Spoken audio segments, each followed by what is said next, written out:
Bonjour.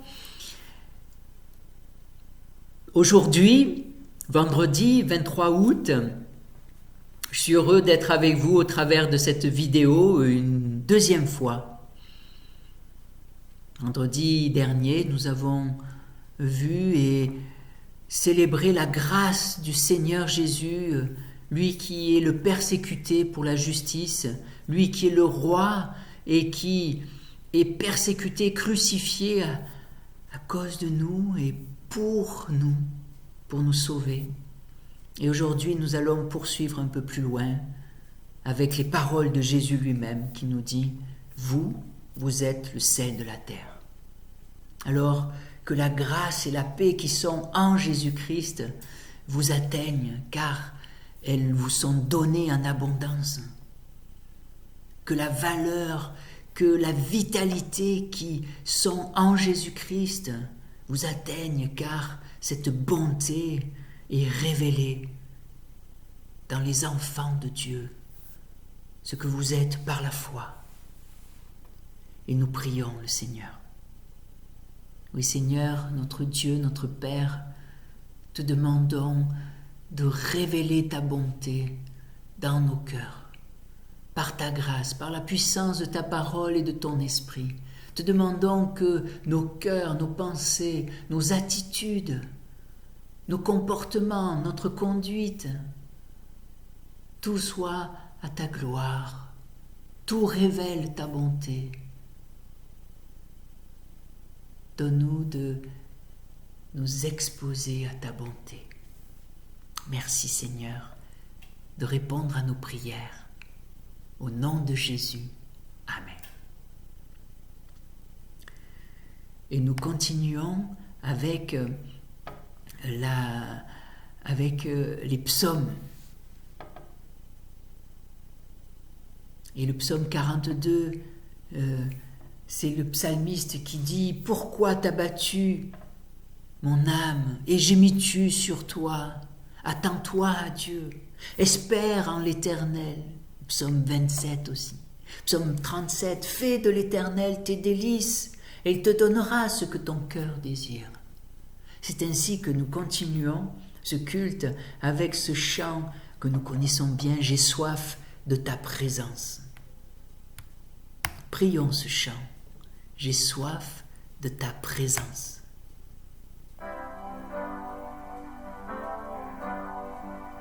J'ai soif de ta présence, divin chef de ma foi. Dans ma faiblesse immense, que ferais-je sans toi? Chaque jour, à chaque heure, oh, j'ai besoin de toi.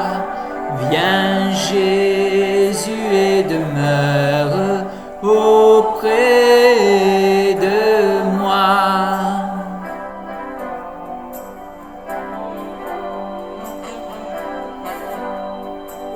Des ennemis dans l'ombre rôdent autour de moi, accablé par le nombre, que ferais-je sans toi? Chaque jour, à chaque heure, oh, j'ai besoin de toi. Viens Jésus et demeure auprès de moi.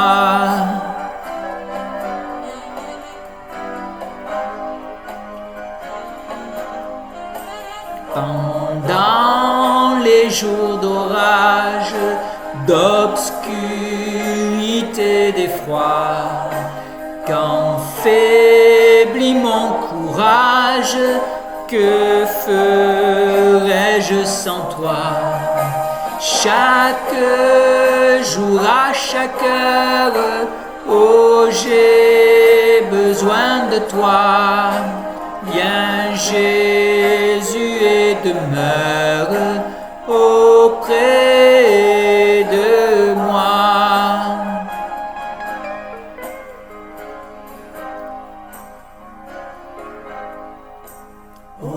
Jésus, ta présence, c'est la vie et la paix dans la souffrance et la vie à jamais. Chaque jour, à chaque heure, oh, j'ai besoin de toi. Viens Jésus et demeure auprès de moi. Oui, quelle belle prière, hein? J'ai soif de ta présence, j'ai besoin de toi. Quand faiblit mon courage, que ferais-je sans toi? Mais tu es là, tu nous as promis d'être avec nous tous les jours de notre vie. Et voici ce que nous dit Jésus. Heureux et pauvres en esprit, car le royaume des cieux est à eux. Heureux les doux, car ils hériteront la terre. Heureux ceux qui pleurent, car ils seront consolés. Heureux ceux qui ont faim et soif de justice, car ils seront rassasiés. Heureux ceux qui font preuve de bonté, car on aura de la bonté pour eux. Heureux ceux qui ont le cœur pur, car ils verront Dieu. Heureux ceux qui procurent la paix, car ils seront appelés fils de Dieu. Heureux ceux qui sont persécutés pour la justice, car le royaume des cieux est à eux. Et Jésus ajoute un peu plus loin, vous êtes le sel de la terre. Mais si le sel perd sa saveur, avec quoi la lui rendra-t-on? Il ne sert plus qu'à être jeté dehors et piétiné par les hommes. Vous êtes la lumière du monde. Une ville située sur une montagne ne peut pas être cachée. Et on n'allume pas non plus une lampe pour la mettre sous un seau, mais on la met sur son support et elle éclaire tous ceux qui sont dans la maison.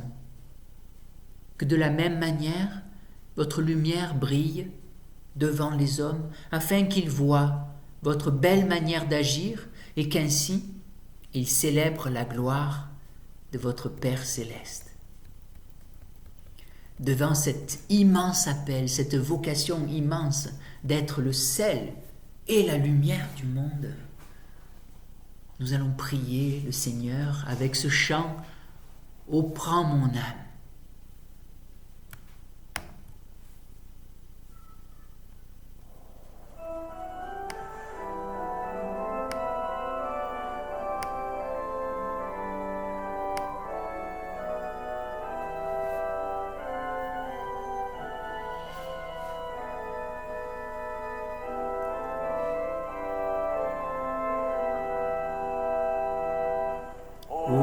Prends mon âme, prends-la Seigneur, et que ta flamme brûle en mon cœur, que tout mon être vibre pour toi, sois seul mon maître, ô divin roi, source de vie, de paix, d'amour, vers toi je crie, la nuit, le jour.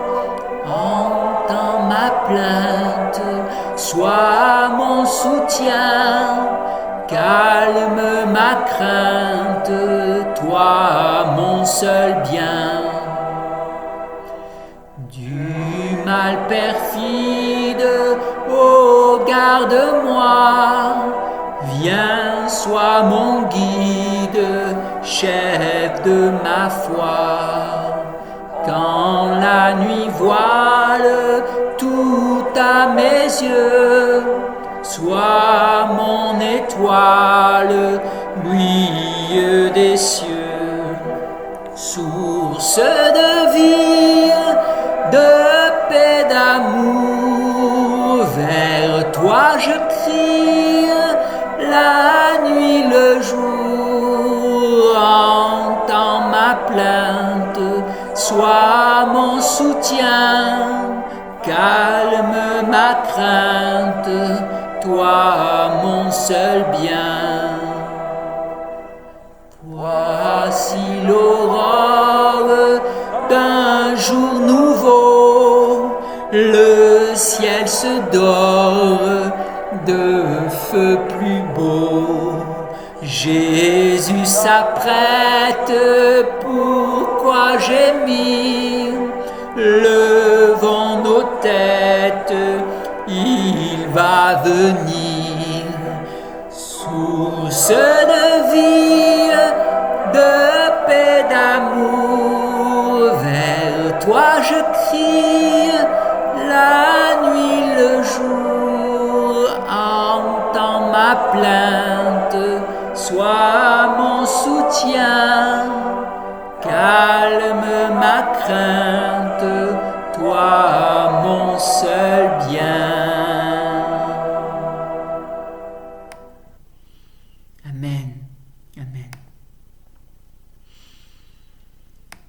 Et nous écoutons maintenant le Seigneur nous répond à notre prière et il nous parle à travers l'évangile de Jean au chapitre 3.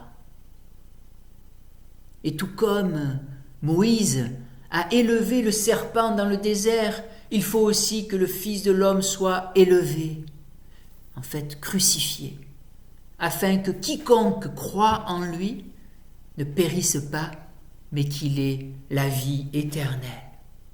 En effet, Dieu a tant aimé le monde qu'il a donné son Fils unique, afin que quiconque croit en lui ne périsse pas, mais ait la vie éternelle. Dieu, en effet, n'a pas envoyé son Fils dans le monde pour juger le monde, mais pour que le monde soit sauvé par lui. Celui qui croit en lui n'est pas jugé, mais celui qui ne croit pas est déjà jugé, parce qu'il n'a pas cru au nom du Fils unique de Dieu. Et voici quel est ce jugement. La lumière est venue dans le monde, et les hommes ont préféré les ténèbres à la lumière, parce que leur manière d'agir était mauvaise. En effet, toute personne qui fait le mal déteste la lumière. Elle ne vient pas à la lumière pour éviter que ses actes soient dévoilés. Mais celui qui agit conformément à la vérité vient à la lumière, afin qu'il soit évident que ce qu'il a fait, il a fait en Dieu. Amen. Et je vous invite maintenant à confesser notre foi avec le symbole des apôtres, une confession de foi chrétienne depuis si longtemps, depuis des siècles. C'est la confession de foi qui rassemble tous les chrétiens. Confessons notre foi. Je crois en Dieu, le Père Tout-Puissant, Créateur du ciel et de la terre. Je crois en Jésus-Christ, son Fils unique, notre Seigneur, qui a été conçu du Saint-Esprit et qui est né de la Vierge Marie. Il a souffert sous Ponce Pilate, il a été crucifié, il est mort, il a été enseveli, il est descendu aux enfers. Le 3e jour, il est ressuscité des morts, il est monté au ciel, il siège à la droite de Dieu, le Père Tout-Puissant. Il viendra de là pour juger les vivants et les morts. Je crois au Saint-Esprit. Je crois au Saint-Esprit. Je crois à la Sainte Église universelle, la communion des saints, la rémission des péchés, la résurrection de la chair et la vie éternelle. Amen. Alors, nous prions maintenant pour nous disposer à écouter la parole de Dieu. Oui, Seigneur, notre Père, tu es celui qui a la parole de vie. À qui irions-nous? C'est toi qui as la parole de la vie éternelle, une parole puissante efficace, qui a tellement de valeur. Nous voulons être attentifs, alors Seigneur, nous t'en supplions, dispose nos cœurs, rends-nous attentifs, ouvre les yeux de notre cœur, ouvre nos cœurs à ton action, à ta parole, à ton esprit, de vérité, de lumière et d'amour. Au nom de Jésus, nous te prions. Amen. Or Jésus nous dit une chose étonnante, vous êtes le sel de la terre. Alors le sel, qu'est-ce que c'est le sel? Certains aiment la cuisine salée, d'autres sucrée, d'autres aigre-douce, selon des recettes asiatiques ou anglaises. Aujourd'hui, beaucoup mangent bio, et les régimes sans gluten, sans blé, sans lait fleurissent. Certains sont contraints de faire un régime sans sel.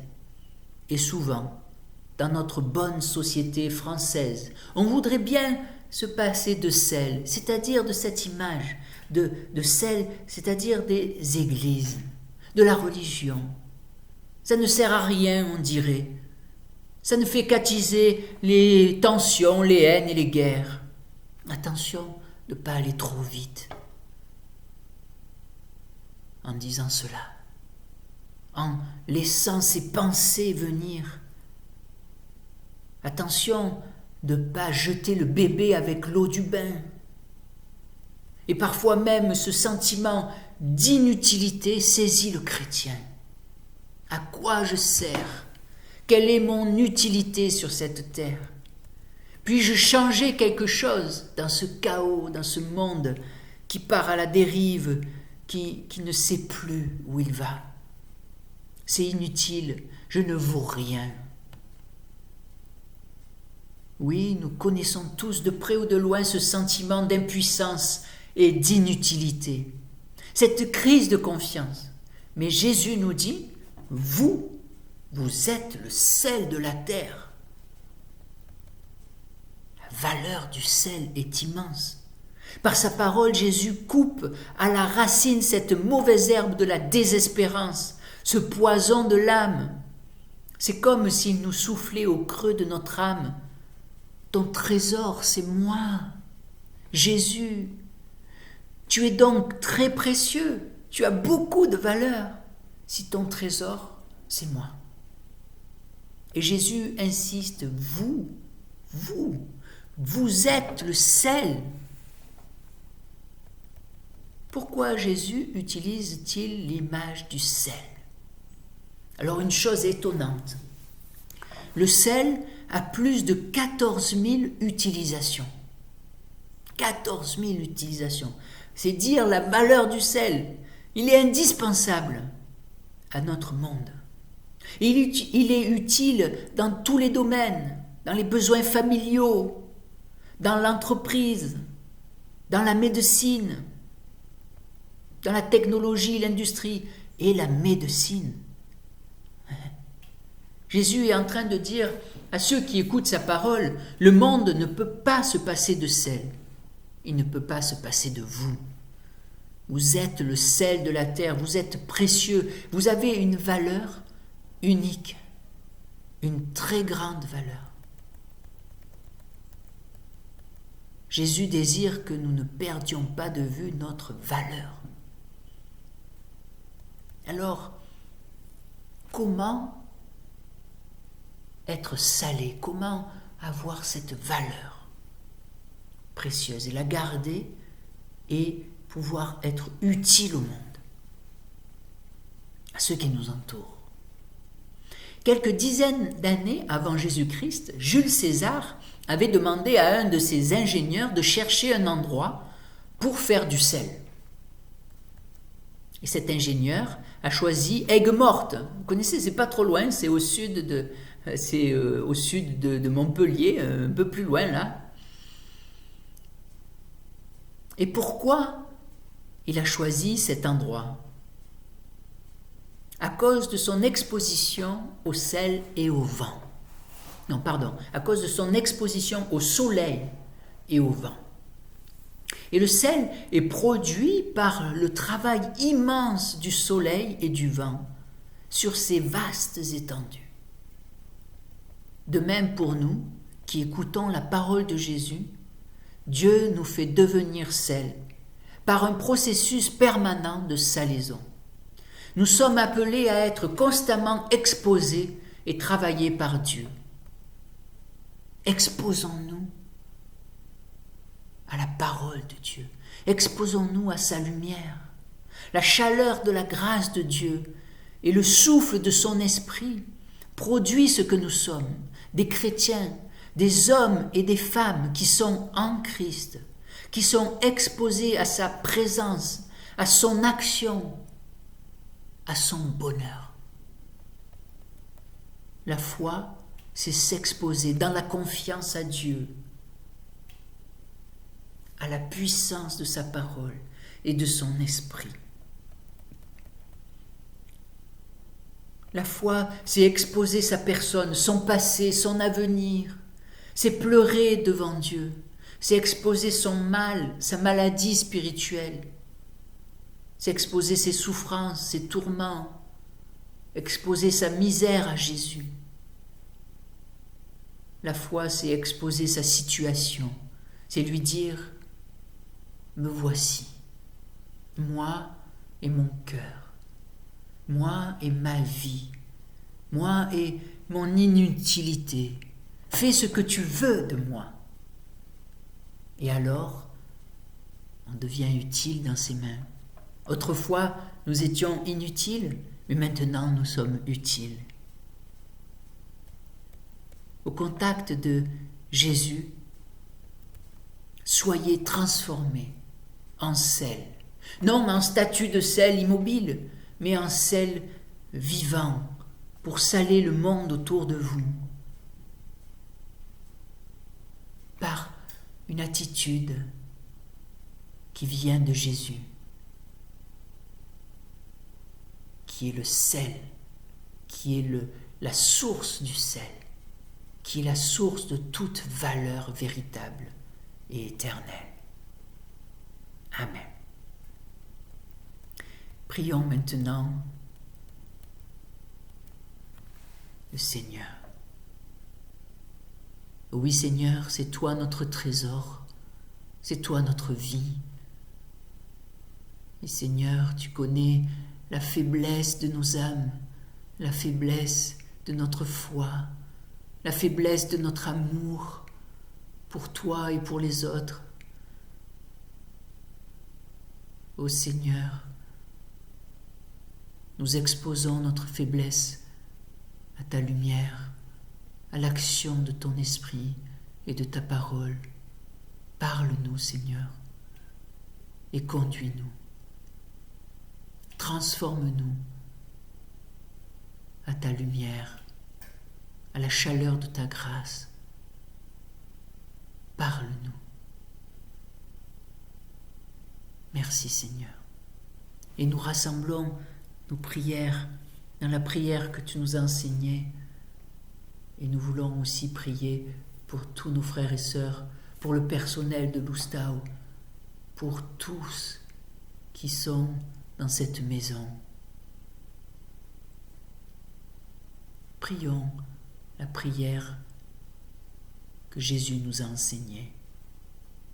Notre Père, qui es aux cieux, que ton nom soit sanctifié, que ton règne vienne, que ta volonté soit faite sur la terre comme au ciel. Donne-nous aujourd'hui notre pain de ce jour. Pardonne-nous nos offenses, comme nous pardonnons aussi à ceux qui nous ont offensés. Et ne nous laisse pas entrer en tentation, mais délivre-nous du mal, car c'est à toi qu'appartiennent le règne, la puissance et la gloire, au siècle des siècles. Amen. Amen. Et nous chantons un dernier chant, Seigneur, fais de nous des ouvriers de paix. Voilà. Aussi bien des ouvriers de paix dans la prière, pour nos frères et sœurs, pour nos proches, pour tous ceux qui nous servent, pour tous ceux qui sont à votre service, là, dans la maison de Lustau, et qui persévèrent. Chacun, nous prions et nous chantons, Seigneur, fais de nous des ouvriers de paix.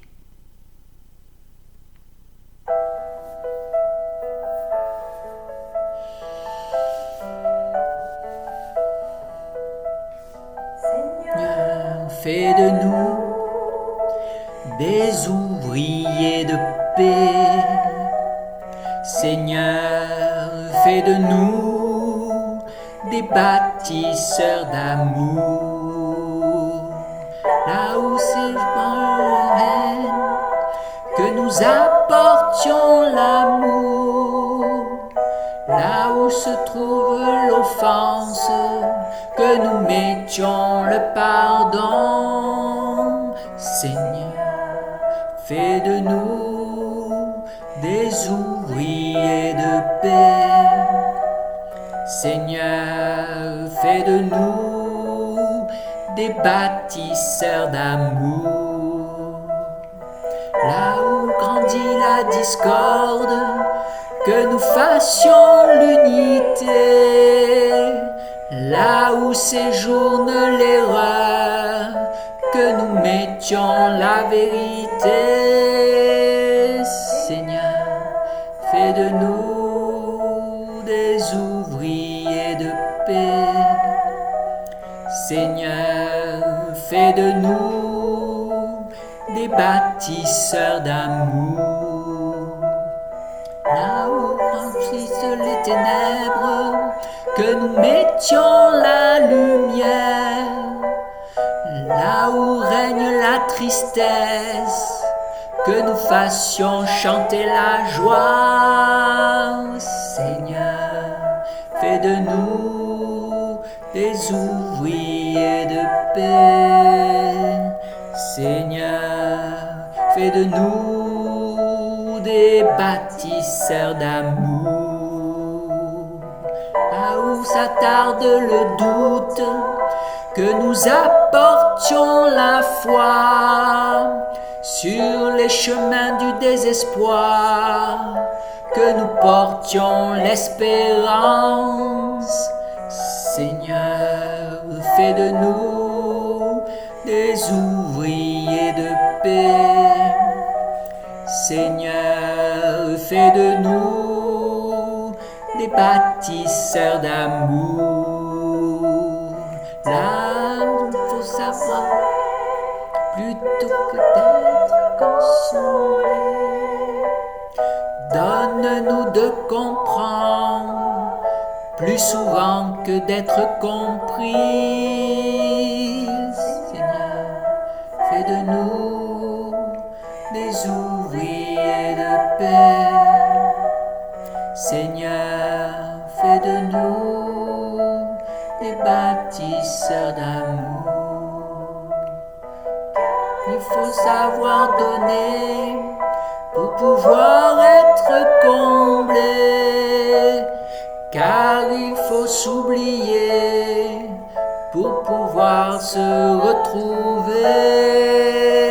Seigneur, fais de nous des ouvriers de paix.